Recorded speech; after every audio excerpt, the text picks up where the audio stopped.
Cuando nos enfrentamos a una pregunta sobre tumores cerebrales, tenemos que saber muy bien que en el MIR se me preguntan lo más frecuente. Por tanto, ante cualquier lesión intracerebral, debute como debute, si no nos dicen nada más, eso va a ser una metástasis en una persona adulta. Lo más frecuente con diferencia es la metástasis. Tenemos aquí una clasificación de los tumores cerebrales por orden de frecuencia. Sin duda, la metástasis sería en el primer lugar. Más aún si nos dicen que son masas múltiples intracerebrales. Normalmente en el hombre la metástasis más frecuente es la del carcinoma de pulmón y en la mujer la de la mama.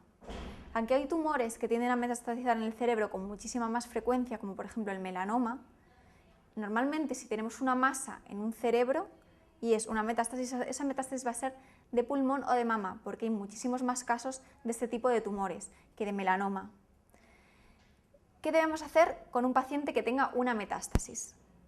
Primero, hemos descubierto esa metástasis al hacerle una prueba de imagen cerebral, pero es probable que tenga un carcinoma a otro nivel. Por tanto, tenemos que hacer un rastreo de todo el organismo. Ese rastreo puede durar tiempo. Lo primero que hay que hacer es aliviar al paciente los síntomas. ¿Cómo se hace esto? Por un tratamiento corticoideo. Los corticoides disminuyen la inflamación. Mientras tanto, tenemos tiempo para buscar el origen de ese carcinoma o de ese adenoma y obtener una biopsia, que sería el tratamiento definitivo, en un organismo mucho más accesible y cuyas consecuencias de la punción sean menores. Es decir, un sangrado a nivel gástrico es muchísimo menos grave que un sangrado a nivel cerebral. Por tanto, ¿qué tenemos que hacer con un paciente que viene con una clínica neurológica? Por prueba de imagen se diagnostica de loes cerebrales o de masas cerebrales. Pues tenemos que primero ponerle un tratamiento que nos permita al paciente aliviarle los síntomas, es decir, un tratamiento corticoideo. Después ingresarle y estudiarle y realizarle un rastreo. Si encontramos carcinoma o adenoma a otro nivel, se hace una punción para valorarlo de forma anatomopatológica o una biopsia. Y de este modo lo diagnosticamos y lo tratamos en consecuencia. Normalmente las metástasis cerebrales, si el cáncer a nivel sistémico está controlado, la metástasis es accesible y no va a dejar grandes secuelas, normalmente se quita la metástasis, se opera. La resección aumenta mucho el pronóstico. Incluso en metástasis múltiples, si son todas accesibles, se ha demostrado que el pronóstico quitando todas es el mismo que si solo se quitara una. Lo que pasa es que normalmente esto no ocurre, normalmente las metástasis están a nivel subcortical, a nivel profundo y no se pueden retirar todas.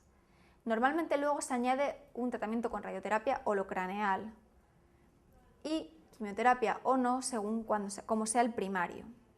Las metástasis normalmente en las pruebas de imagen son tumores anillados, es decir, con un centro necrótico que capta contraste periféricamente. ¿Por qué se produce esto? Porque son tumores de crecimiento muy rápido. Por tanto, el centro se necrosa. Los vasos no pueden llevar suficiente cantidad, digamos, de sangre para mantener a todo el tumor vivo, por lo cual el centro se necrosa y la periferia, que es lo que está creciendo, capta contraste por los neovasos.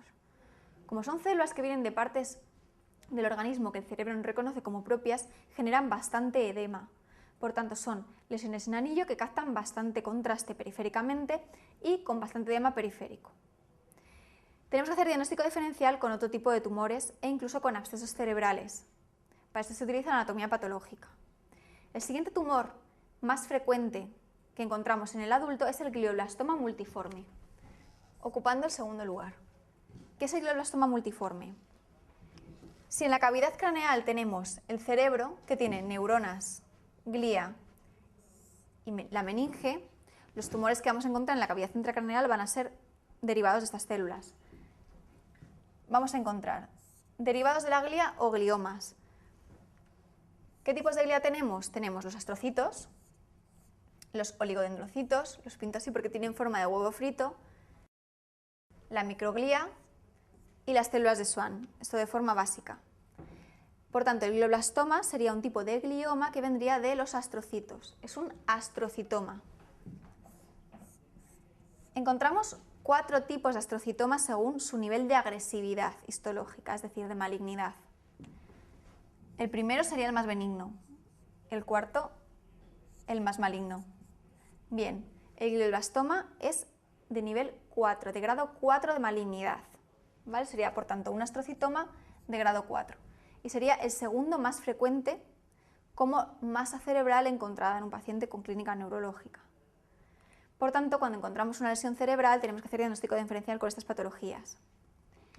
El tercer nivel de frecuencia, el tercer tumor más frecuente es el meningioma, que deriva de las meninges, concretamente del aracnoides. Ese es un tumor que es mucho más benigno y se diferencia claramente en las pruebas de imagen. El glioblastoma, al ser maligno, sería anillado, una imagen anillada que capta contraste periféricamente y con edema perilesional, aunque menor generalmente que las metástasis, su crecimiento sería muy rápido. El meningioma, por tanto, es completamente distinto. Es un tumor benigno que capta contraste homogéneamente y que su crecimiento es bastante lento. Para enfocar esta pregunta, tenemos que saber el manejo general de los pacientes que nos vienen a consultar por una clínica neurológica y se detecta una masa intracerebral. Como ya he dicho, el manejo de la metástasis y en general de toda masa sería la de filiarla, ponerle un tratamiento corticoideo. Ese tratamiento se extiende a todo tipo de tumor intracerebral. Se le pondría un tratamiento corticoideo y luego se investigaría su origen. Si no encontramos metástasis a otro nivel, es decir, no encontramos un carcinoma primario o un adenoma primario, nos quedan varias opciones, que sea una metástasis en la cual el primario esté escondido o que sea un glioblastoma u otro tipo de tumor maligno, un linfoma, etc. ¿Qué hacemos aquí? Aquí quizá ya habría que pensar en hacer una punción cerebral para obtener una muestra de la lesión. Normalmente se hacen biopsias estereotácticas. ¿Qué quiere decir esto? Se le pone al paciente una corona metálica que nos ayuda a localizar dónde está la lesión mediante unas coordenadas. Se le hace un escáner y se lleva a un ordenador donde se eligen los parámetros adecuados, de modo que con un sistema estereotáctico, es decir, un sistema que nos permite dirigir una aguja a un sitio en concreto del cerebro, mediante un trépano, sabemos exactamente dónde localizar la aguja y sacar una muestra histológica que nos permita diagnosticar al paciente. Si es una metástasis, se trata como ya he explicado previamente. En caso de ser un glioblastoma, el tratamiento de elección sería la resección quirúrgica y después se daría radioterapia o quimioterapia.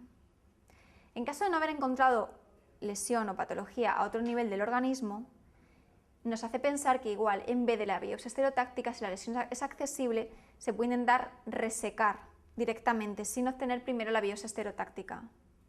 Eso se hace cuando se sospecha que es una patología que se puede resecar por completo, es decir, que esté accesible y que no vaya a dejar secuelas importantes. En otro caso, como son tumores malignos, se trataría mediante la forma ya explicada anteriormente. En caso de encontrar un meningioma, la duda sería muchísimo menor porque generalmente su diagnóstico radiológico es sencillo. Por tanto, la opción correcta aquí sería la primera, poner un tratamiento corticoideo y estudiar al paciente.